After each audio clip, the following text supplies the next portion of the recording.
worst thing that Meghan and Harry could have done. It just shows how disconnected they are from not only the public, the Remembrance Day, the people of the UK, but also from themselves, from each other. They are very disconnected from each other. She wants one thing, he wants another. And every time they step out here, him looking miserable and her looking so happy, it's very... Markle and Prince Harry face an uphill battle. Insiders and experts tell us what went wrong and how they can bounce. Prince Harry landed on the cover this week with a brutal story about Harry and Meghan's brand problems. The headline hits hard, talking about setbacks and asking what went wrong. That matters because Us Weekly was not talking like this before. Under former editor Dan Wakeford, who came over from People, the magazine often looked like a friendly platform for the Sussex camp, with soft coverage, special access, and stories that clearly helped their image. That kind of setup is common in celebrity media.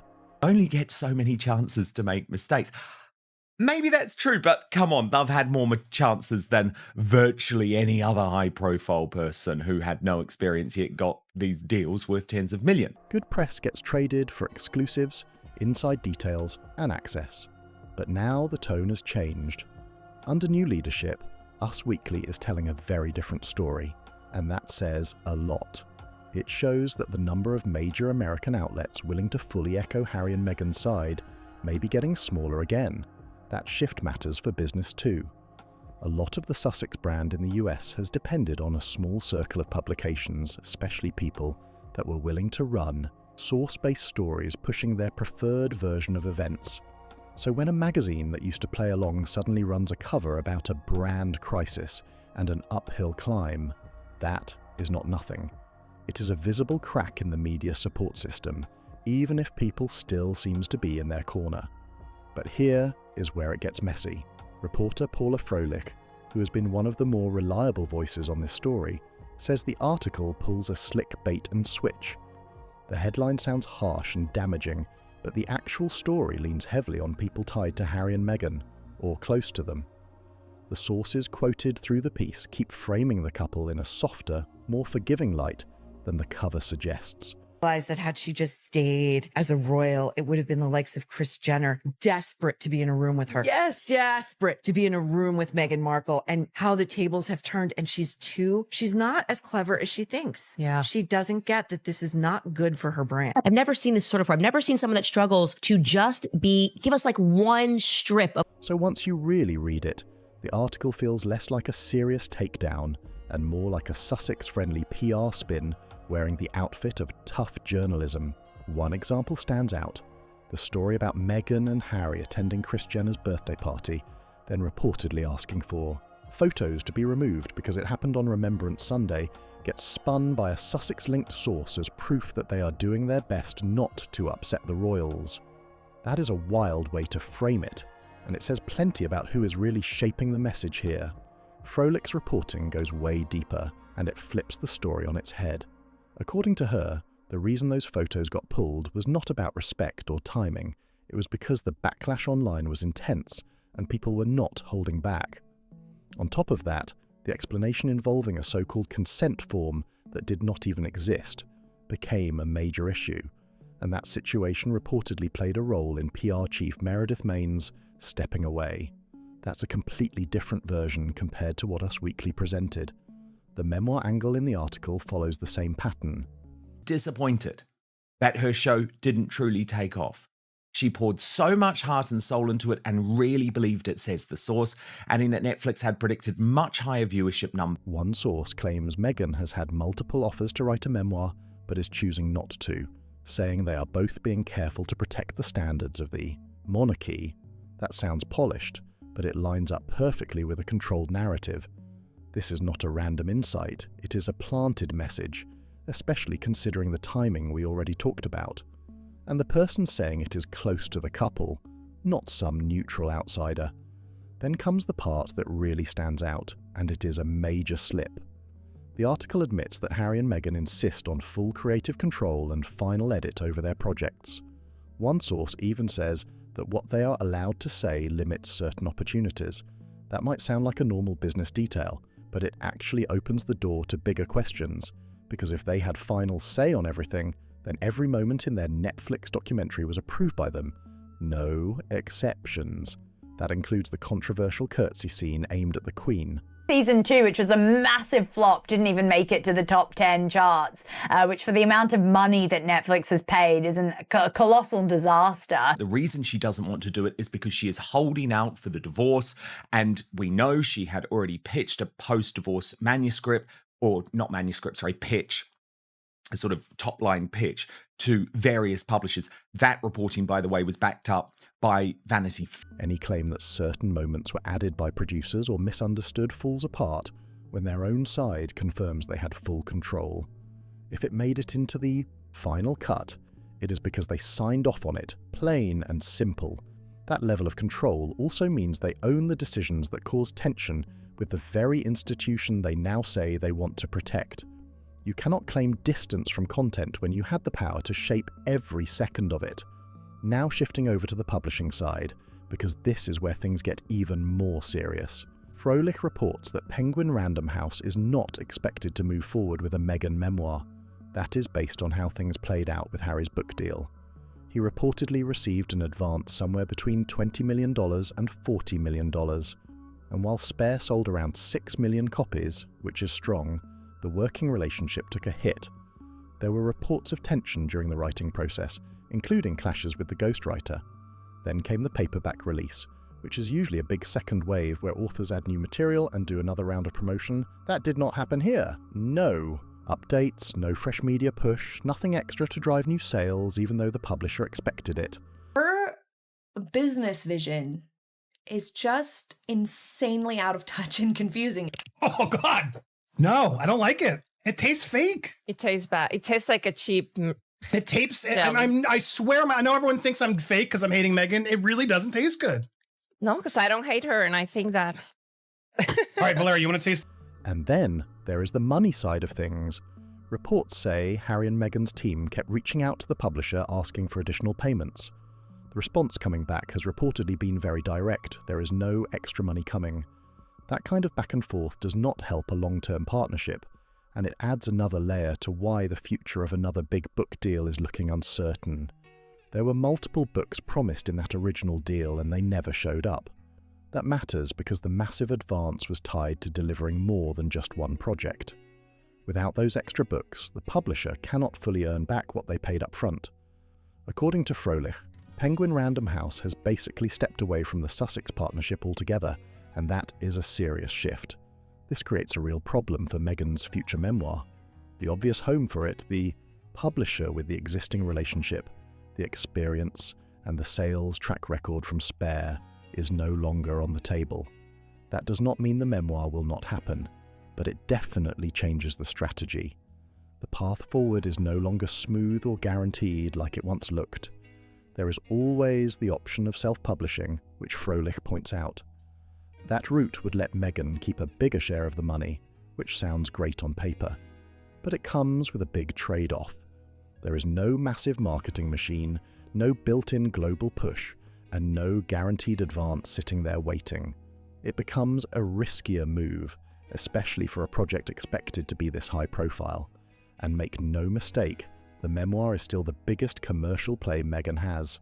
Any publisher that picks it up will likely offer a major deal, but the situation is now more complicated than it seemed back when Spare was dominating headlines. In November, the couple asked Kris Jenner and her daughter Kim Kardashian to remove photos of them from social media after attending Kris's 70th birthday party, which coincided with Remembrance Day in the UK. In the original Netflix documentary was approved by them, including, and let's remember it, the famous mocking of the curtsy in front of the Queen. They wanted that in there. What once looked like a clear, powerful publishing pipeline now looks uncertain and far more delicate. Now shifting gears, because the parenting narrative is getting its own wave of scrutiny. A piece from the Times of London by Helen Rumbelow lays out a sharp and detailed argument that is hard to ignore. Her take focuses on those photos where the children's faces are hidden with emojis or turned away from the camera. Rumbelow argues this is not really about protecting privacy, but more about creating the appearance of it. She calls it security theatre, meaning it looks like protection, but it is more of a performance than actual privacy.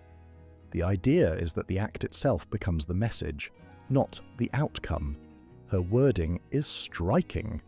She points out that in any other situation, covering or marking over someone's face in a photo could be seen as aggressive or disrespectful.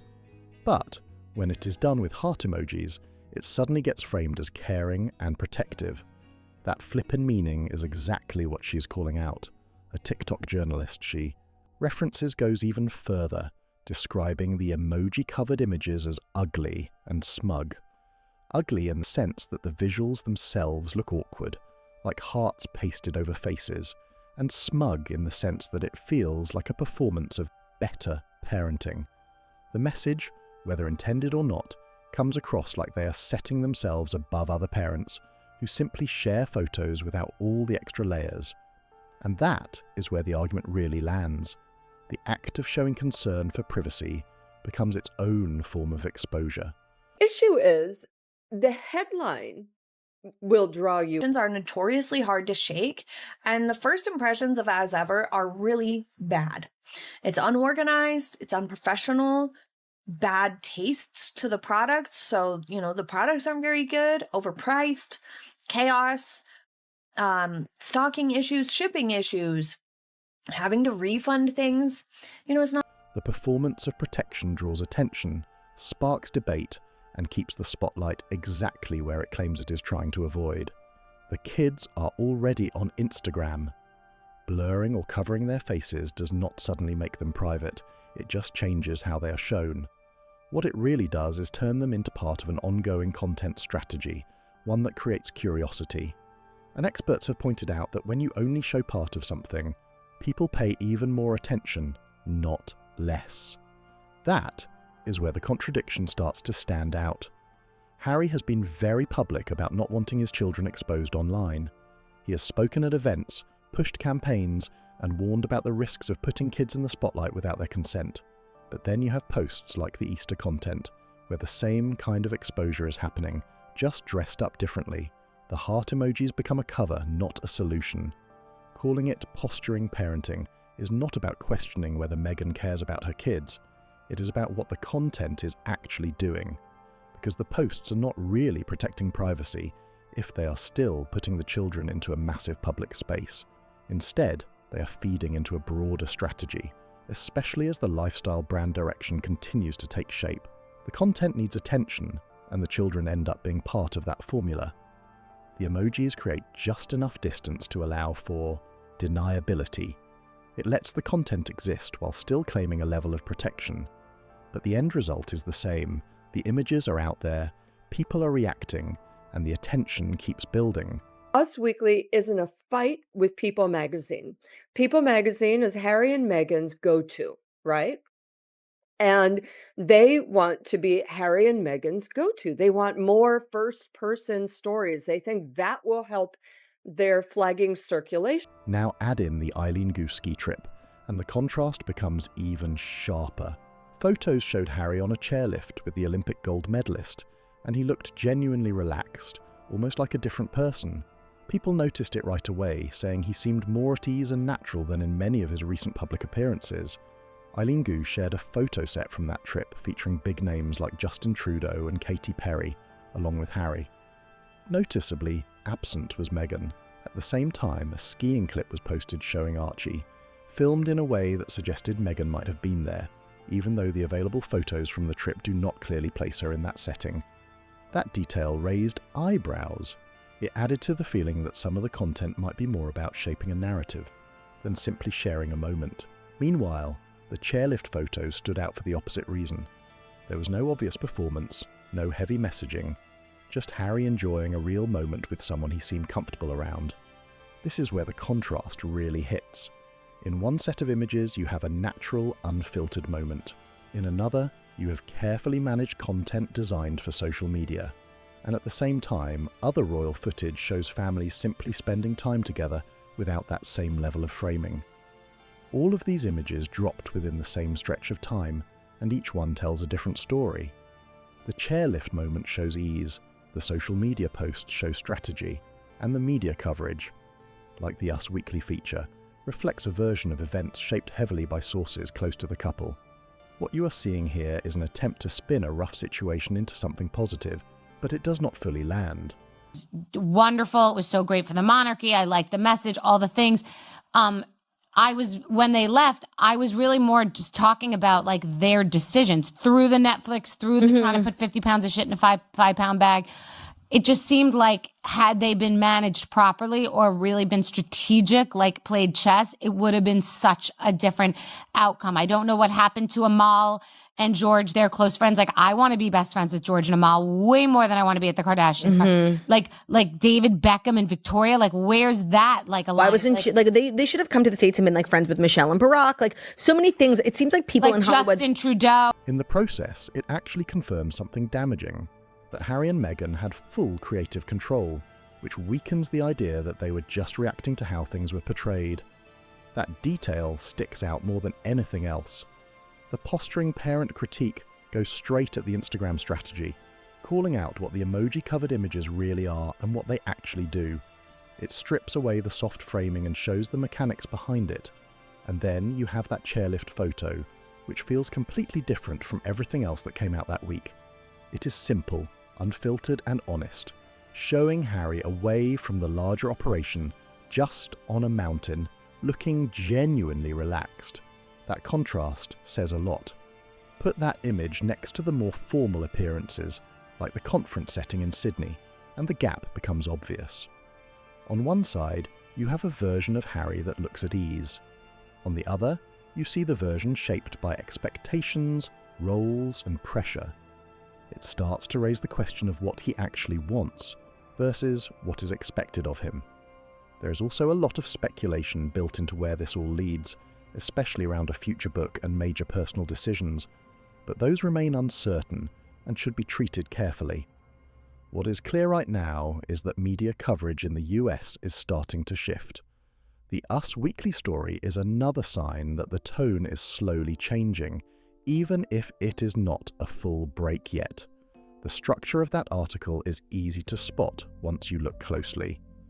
The dramatic headline grabs attention, but the sources behind it are easy to trace, and the messaging lines up closely with the couple's perspective.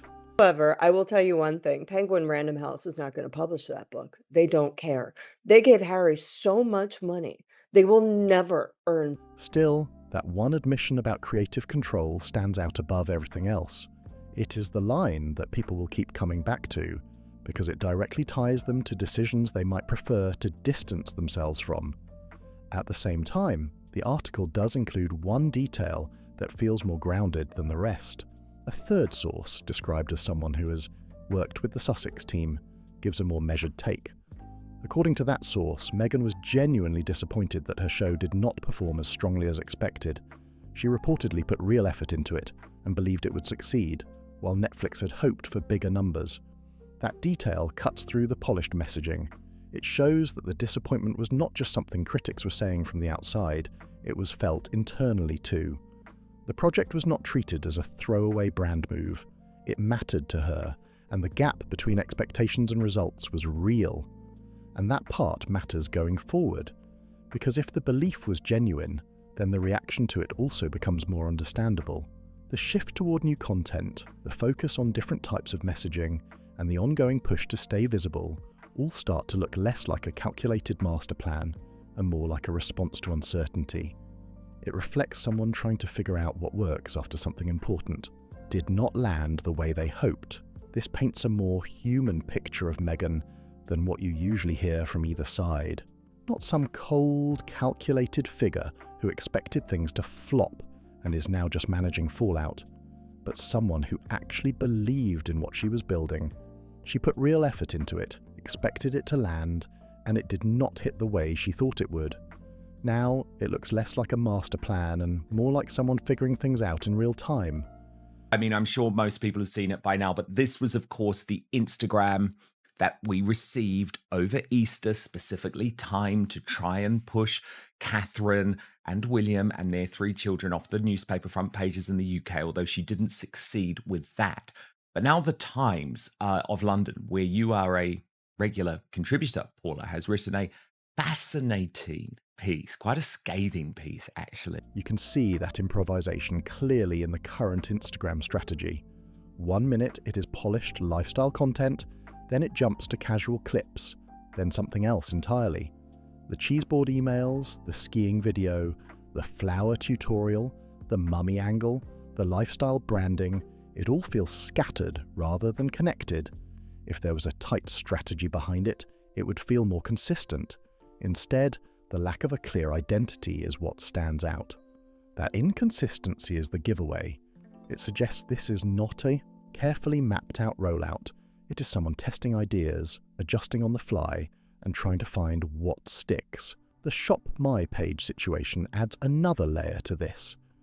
That kind of page is standard for influencers, built to earn money through affiliate links and product recommendations. Meghan launched it and then shut it down just 7 months later. The softer explanation is that it felt too transactional, too focused on selling rather than meaningful content. But there is a more direct read of what happened. If the numbers are not there, the model does not work. The audience was not large or engaged enough in the right way to drive consistent commissions. In simple terms, the influencer setup did not deliver the results needed to keep it going, and that leads straight into the bigger issue with the mummy pivot.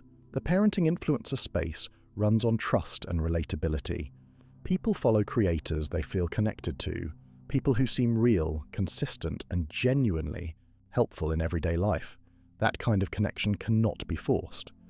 Meghan's audience comes from a very different place. Many people follow her because of her public profile and royal connection, not because they see her as a go-to voice for lifestyle or parenting advice. Turning that kind of attention into influencer-style engagement is a completely different challenge, and the content style does not fully match what that space usually rewards.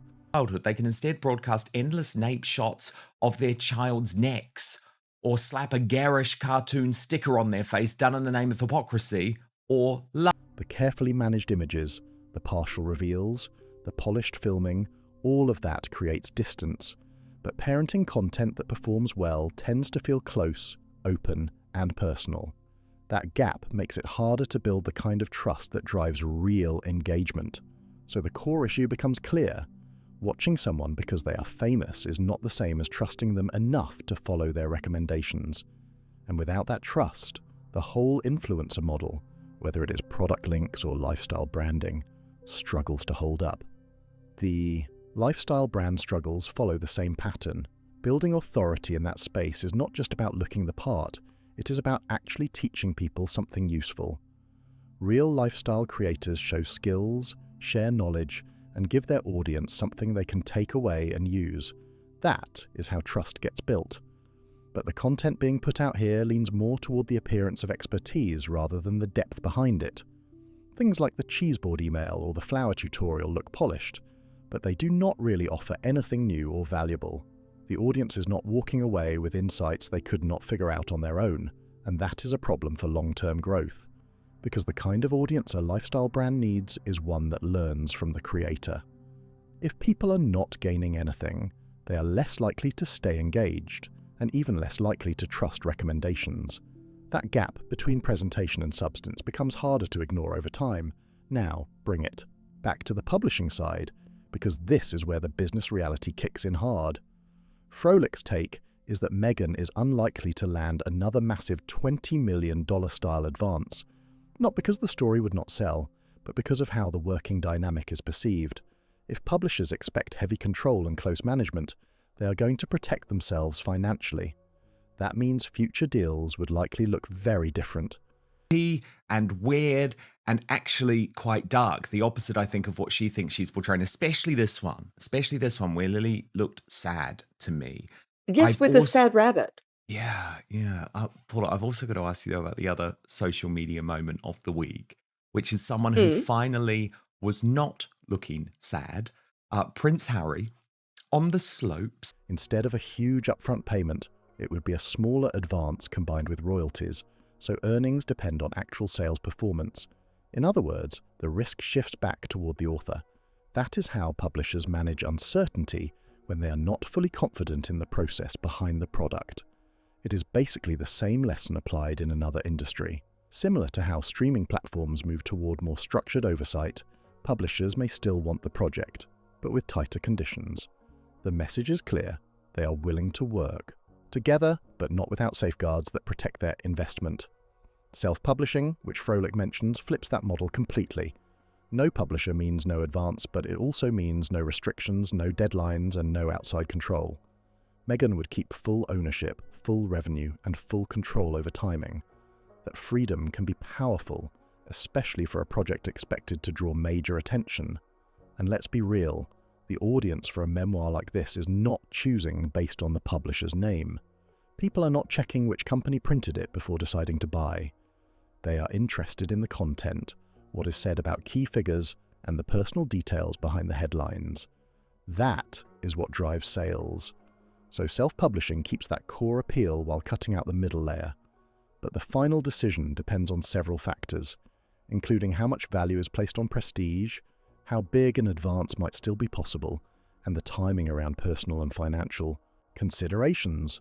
One thing is clear though, the book itself is not in doubt. The real question is how it gets released, because the path to publication is where all the strategy, risk, and control come into play. In publishing circles and across the media world, people already have a clear idea of what that future book would include and exactly why it would sell. The interest is already built in, and the curiosity is not going anywhere. That part is locked, the demand is there. Now shift over to the Australia retreat, because this is where things are getting active right now. A security narrative has started to build, with coverage suggesting concerns around attendance and safety. Reports, including the angle raised by Charlotte Griffith, frame it as a potential risk issue, which then raises the big question being asked, is this a real security problem or something else entirely? Looking at the details, the situation starts to lean in a different direction. Ticketing changes stand out. Right away, a cheaper tier suddenly appears, rooms that were once described as sold out are now available again, and promotional content shows a setting that does not quite match the high-end image that was originally marketed. That is not how a fully booked, high-demand event usually looks.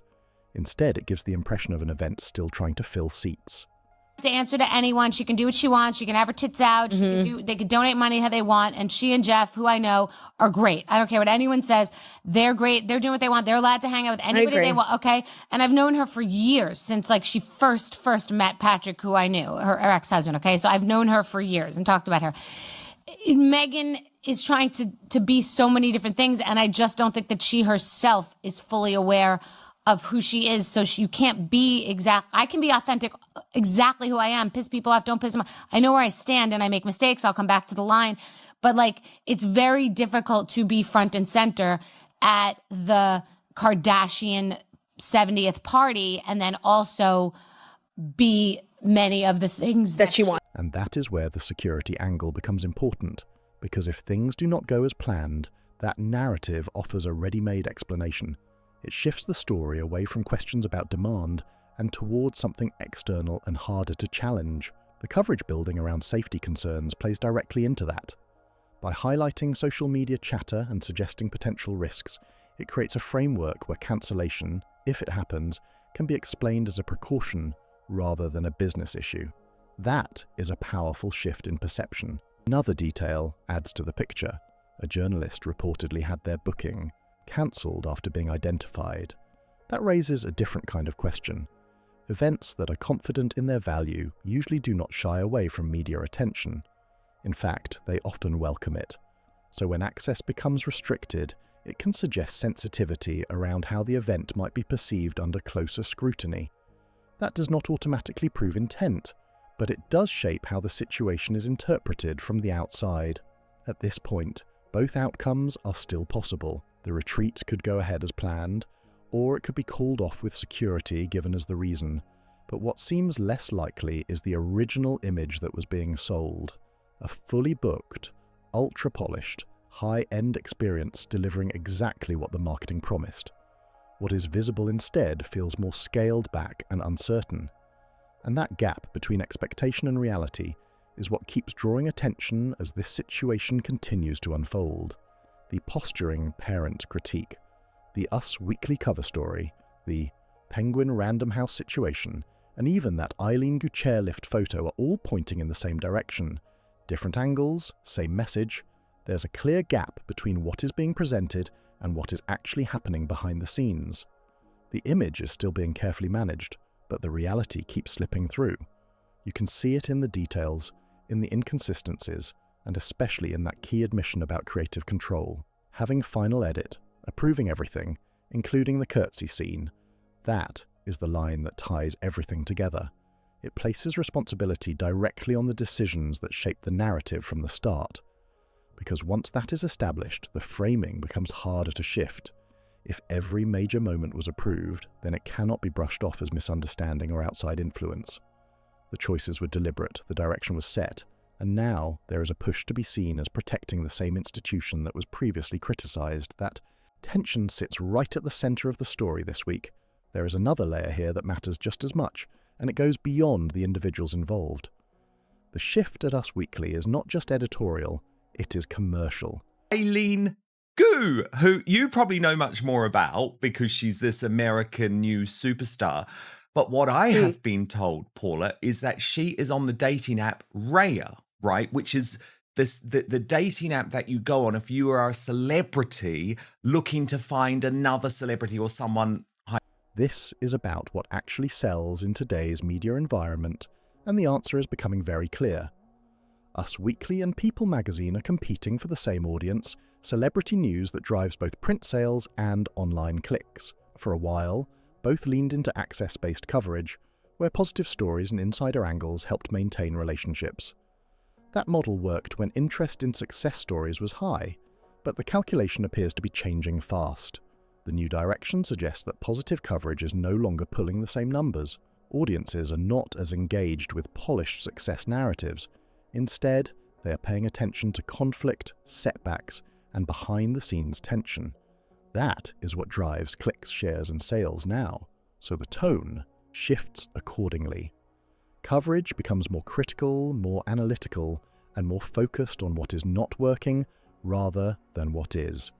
It is not just a creative decision, it is a business move. Media outlets follow attention, and attention right now is leaning towards scrutiny, not celebration. That puts Us Weekly at the front of a possible trend. Never have we seen a showbiz fall from grace quite like it.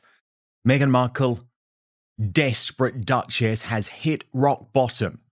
Announcing her return to acting, Hollywood source telling Page Six that when it comes to Meghan Markle and Prince Harry, there is not only no appetite left for them in LA, but they've also worn through any goodwill they once had. Felony is homicide, and the murder victim is Harry's. Other outlets may start adjusting in the same way as the numbers continue to point in that direction. It does not mean supportive coverage disappears entirely, but it becomes less dominant. People magazine still holds its position for now, largely because of its established relationship and access. That connection gives it a steady stream of exclusive style content that keeps a certain audience engaged. But even that audience is not immune to broader shifts, because the overall magazine market is changing, and the segment of readers fully invested in one version of this story is not as large as it once was. As that audience narrows, the pressure to adapt grows stronger. And in media, when the numbers change, the narrative usually follows right behind it. The bait and switch Froelich points out in the Us Weekly piece is not random. It is actually a calculated media move.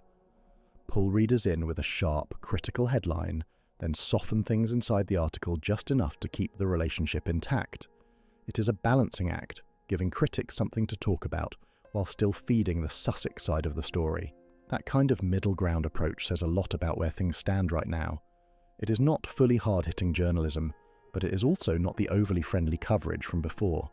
It sits right in between, reflecting a media landscape that is shifting in real time. Cameo is a vanity project. Since her reputation has taken a nosedive. People are sick of them. The actors gotten stale. They're just hopeless in professional settings. The tone is changing, but not all at once. More like a slow pivot happening across different outlets. And that shift has real consequences. The more publications start leaning toward honest or critical coverage, the harder it becomes to tightly manage the narrative. It does not collapse overnight, but it weakens step by step, outlet by outlet, as one realizes that straightforward reporting is pulling more attention than carefully managed praise. This mirrors what has already been happening on the business side. Partnerships that once gave strong support are starting to fade as their value drops.